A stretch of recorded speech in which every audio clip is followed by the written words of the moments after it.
You're listening to the O.M.G podcast. Here's your host, Paul Finkelstein.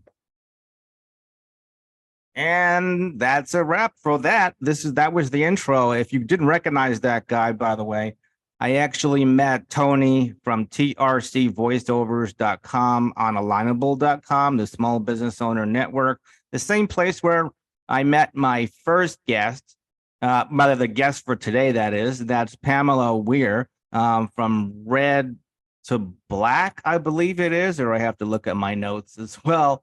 Or in her email, Red to Black Profits is her. So, Pamela, I think we have you on the air. Pamela Weir, I met you on Alignable. How are you today? Hey, I'm doing great, Paul. Thank you for having me. It's fantastic to have you as well. Technology is awesome, especially since we're probably not in the same city, at least for today. I have some guests that are local and some that are in North America and some global. Whereabouts are you zooming in from?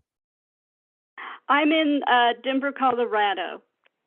Excellent. I knew that, but for the listeners, it's good to hear as well. So you'll also see the recording of this up on Alignable.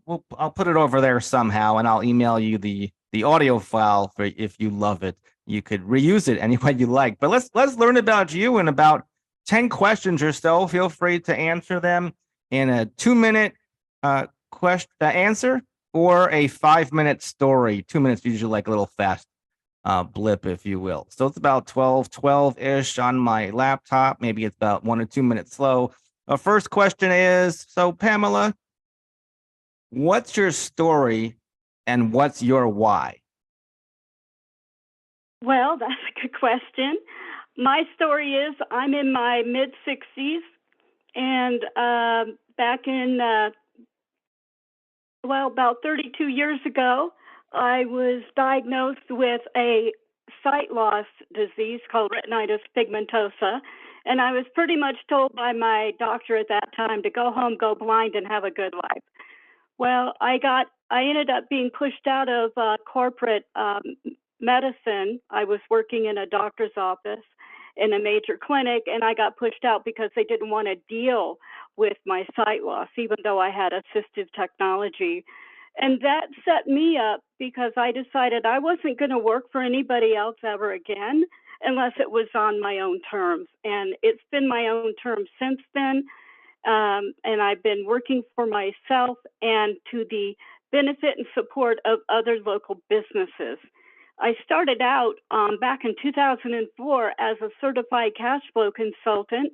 I know that's a big term, but mainly I was focused on helping local manufacturers and business-to-business entities with factoring and purchase order funding so they could stay solvent. And that kind of morphed into becoming a major business coach. And I really love doing that. My why is because I really want to leave a legacy that goes way beyond my grandkids. I want to leave something major, and so that's what I'm doing. I think that if Napoleon Hill or Dr. Hill was alive today, he would definitely be proud of you, because I think that most people are either missing or wire what he says is a purpose or a definite purpose. And it sounds like through passion and personal story that you definitely have that. So let's dive in with question number 2 is, what was the motivation behind Red to Black Profits? Well, my belief is if we don't have sustainable, prosperous communities or businesses in those communities, the community isn't sustainable and profitable or prosperous, because our local businesses are really the financial and economic backbone of any community. And it's my belief that those local businesses have a responsibility for making sure that they are in leadership of pursuing the prosperous and sustainable abilities of their community. So my motivation is to get those businesses to grow and become prosperous so that the cash flow circulates throughout the community and everybody wins.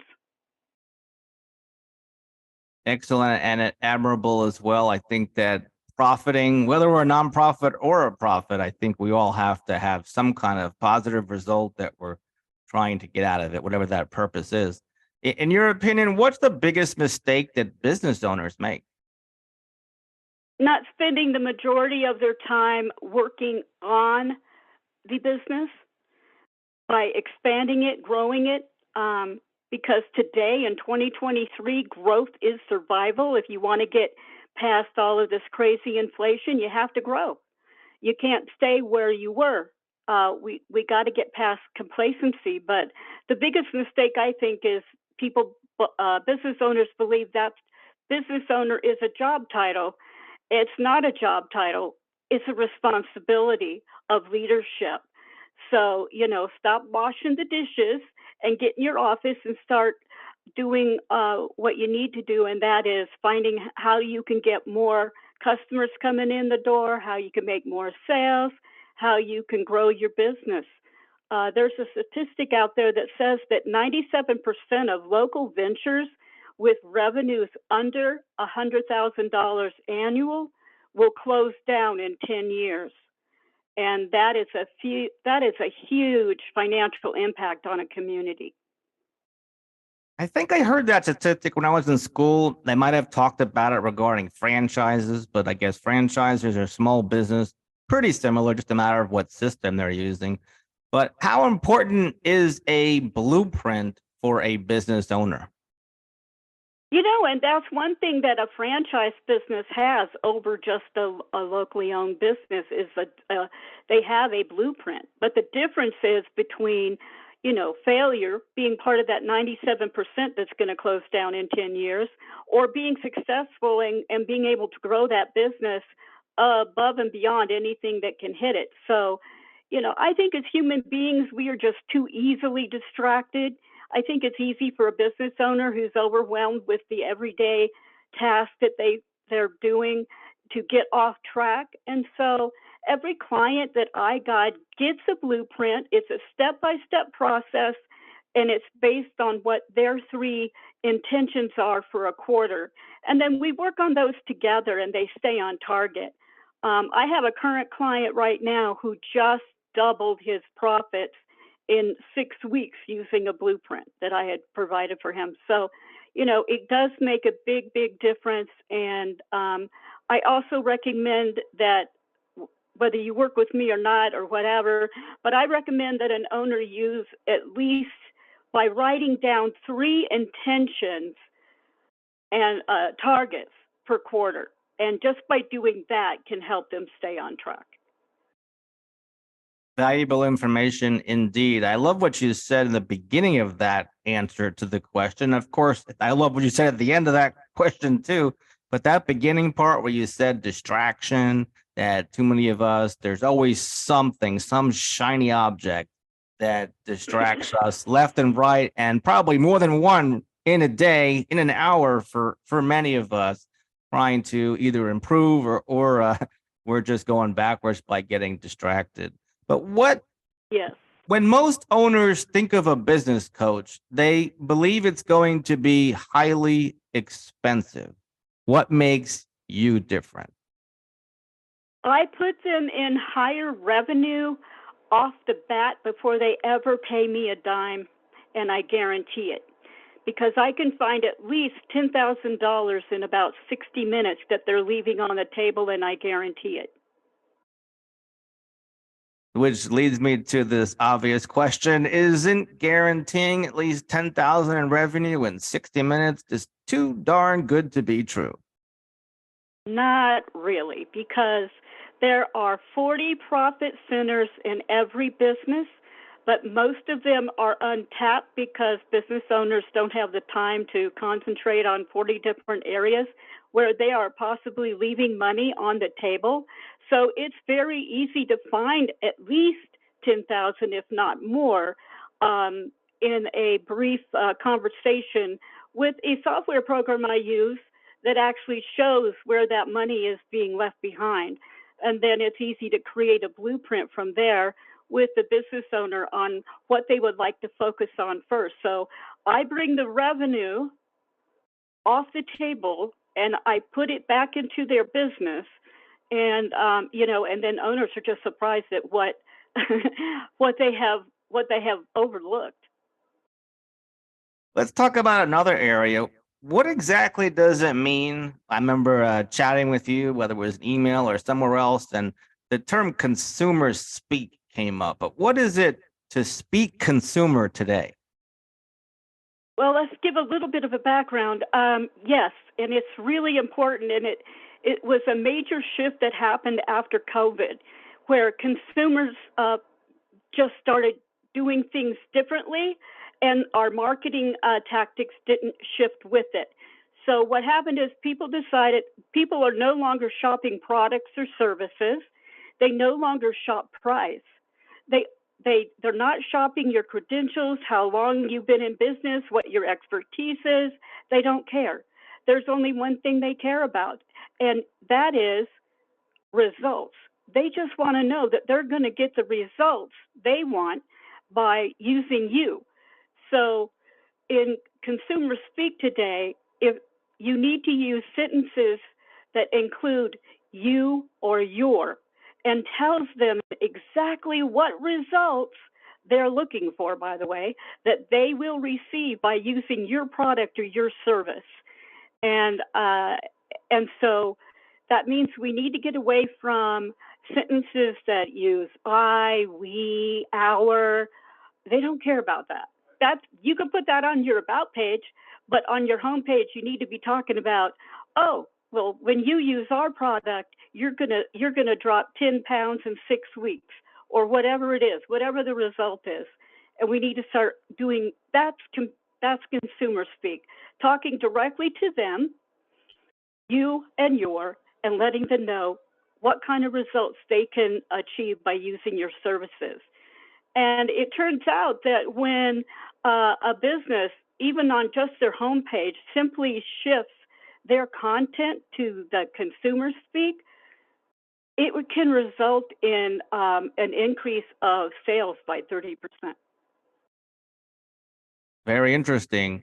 And I will remember you and your for sure after this. But what advice do you have for local businesses to go up against a terrible four-letter word, recession today? I guess recession could be 4 letters, depending on if somebody is in a different part of the country and their accent. But seriously, though, what advice do you have for local businesses that are going up against a recession today? One of the things, that's a good one. And one of the things that I've noticed about local business owners is, like, with that word recession, they are almost deer in the headlights. And it's really hard to communicate with them and let them know that you got to get out of the headlights. If you're still standing in those high beams, you need to be able to get out of that. And so my advice is, don't fear the recession. Don't focus on the recession. Focus on what you can do, and that is grow your business, because growth is going to be the only tactic this year and probably next year to take you out of the recession and put you in a much, much better place. So don't focus on the recession. Don't focus on what may or may not happen. The only thing you have control over is you and your own economy and your own economic freedom. So focus on that. Yeah, how would you want business owners to contact you? What's the best way? The best way is my phone number is 303-955-6763 in the Denver area. You can also go to my website and download my book, You Have Hidden Revenue, at blackprofits.com. And I think you can also reach out to me there. And I'm just really happy to talk to anybody and go from there. And I always set up a meeting first with someone just to make sure we're going to be a good fit. And I really do look forward to working with anybody that really wants to grow their business. Keep in mind, too, reach out to Pamela Weir that she's on Mountain Time. So you wouldn't want to call her in the middle of the night or wee early morning. But I think it's only 2 hours difference from Eastern Time where I am today. Any last thoughts before I wrap up? Maybe you have another story you wanted to share. I just want people to know that hopefully I'm the kind of person that takes your excuses away, because if I can do this, being sight impaired, I'm also in a wheelchair. If I can take your excuses away, please let me do that, because anybody can succeed in life. And sometimes it just takes somebody kind of holding your hand and pointing you in the right direction. And that certainly happened for me about 30 some odd years ago. So don't be afraid even just to reach out and ask a question of someone like myself, because, we're all here in support of one another. We're all one big community. And I look forward to helping anybody. And you just heard a personal story, by the way, is the most powerful way to tell any speech or talk. And just a little snippet that you just mentioned, a personal story could be under 10 seconds, and how impactful that Pamela said that she has a little bit of a disability, but and she's in a wheelchair, and maybe some sight issues she mentioned in this interview. But she has no excuses to even come here and help businesses to double their profits. Very interesting indeed. Before I play the outro, we'll just talk about what we've been talking about today, or just recap. Pamela told us what her story is and her why. Go back and, well, the old term is rewind, but you could figure out how to do that wherever we put this on the internet, or if Pamela puts it somewhere, or just reviewing it either in my home or Pamela's home, and she replays it to friends and family. Or we talked about Pamela's motivation behind Red to Black Profits. She also told us about her opinion about the biggest mistake that business owners make. No, maybe there's a pun intended there, perhaps. Maybe that helps us to remember. She also told us what's important, or how it's important for a blueprint for a business owner. And then Pamela discussed when it comes to hiring a business coach, and that they possibly could be highly expensive. Perhaps maybe Pamela Weir is a bit different, and she describes that in a short couple of minutes there with us today here on omgtalk.com, the small business owner network, if you will. You could find me on alignable.com as well. More things that she talked about is it too good to be true, guaranteeing a $10,000 revenue in 60 minutes? And she told us a very interesting answer to that. And she also told us why it's important to speak consumer today. So some of you know foreign languages like French and Spanish, Hebrew, or English, but do you speak consumer? Remember your yous and yours for sure is one takeaway I got from just today's short time with Pamela. And then what did we talk about after that? Advice for local businesses about battling a recession. What's the definition of a recession? I believe it's 2 quarters that are negative during the year. And then she told us the best way business owners can contact her. She left her phone number, and she's in the Mountain Time area. So keep that in mind so you don't catch her in the wee hours of the night, or too early, depending on what time you get up on whatever part of the globe you are on. Thanks so much for joining me, Pamela. Before I also exit this interview, well, hang on after I hit the stop button as well on Zoom. But I have a funny, interesting story. Like, the way we met was online on alignable.com, a small business owner network. My wife and I met online before businesses were using online, I think, for networking and referring each other. Before I even hit that button, I was just curious, what do you think the most popular way that small business owners meet their customers? Do you think it's email or text or any electronic communication or direct mail, or the telephone is a pretty nifty invention? What do you think is the most popular or the best way to do it these days? In person.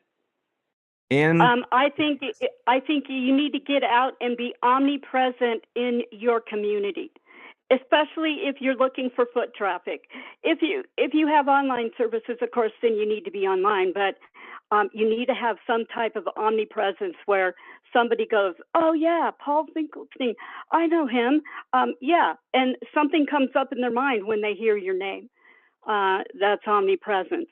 So that's what you should strive for in your community. And that's why it's important to be a community leader. Get out there and just get to know your community. This is a good thing that my wife and I started our own networking group that meets weekly in person at 8 a.m. for breakfast in the Delray Beach area. So if anybody's interested in that, feel free to, you can text me actually. One way to contact me too, if you know people that are in the Delray Beach, Florida area or Southeast Florida, they could text Network with Paul in person at 561-302-0051. That's 561-302. 0051. And I'll let Tony describe in this short little 10-second clip on how I met my wife, Sarah. This is a love story about a guy looking for love online. And when he does, he finds someone and asks her out to dinner. She just wants a cup of coffee. Find out how the story ends. Spoiler alert, they're still together. Listen to the O.M.G. talk show with Paul Finkelstein on YouTube to hear the rest of the story. I didn't have my headphones on, but what did you think of that last little clip, Pamela? That's cute. I love it. We need more stories like that. One thing's for sure, too, as a little special gift memento for being on this podcast or interview or audio, whatever you'd like to call it, whatever you're listening to, I definitely will give you a copy of the book on page 40-ish of how I met my wife, Sarah, over a cup of coffee at a Denny's after meeting online through an instant message. And you can pick up a copy of that book and download the PDF. It's pretty big font, and you could magnify it, Pam, if you're able to do that. But it's at omgtalk.com, omgtalk.com, and it's a PDF that's about 70 pages long book that actually is about how to stand out online, talking about the importance of headshots and things like that. And it includes the story how I met my wife, even a glimpse about Toastmasters as well, if anybody needs to brush up on their confidence and public speaking skills. Thanks so much for being here, Pam. I'll hit stop and then we can chat. And everybody else, have a fantastic weekend. And if you're rooting for the Chiefs or Pittsburgh, I think that is Pittsburgh, maybe, or maybe you're rooting for Rihanna at halftime for the Super Bowl. Have a great weekend, everybody, and ciao for now.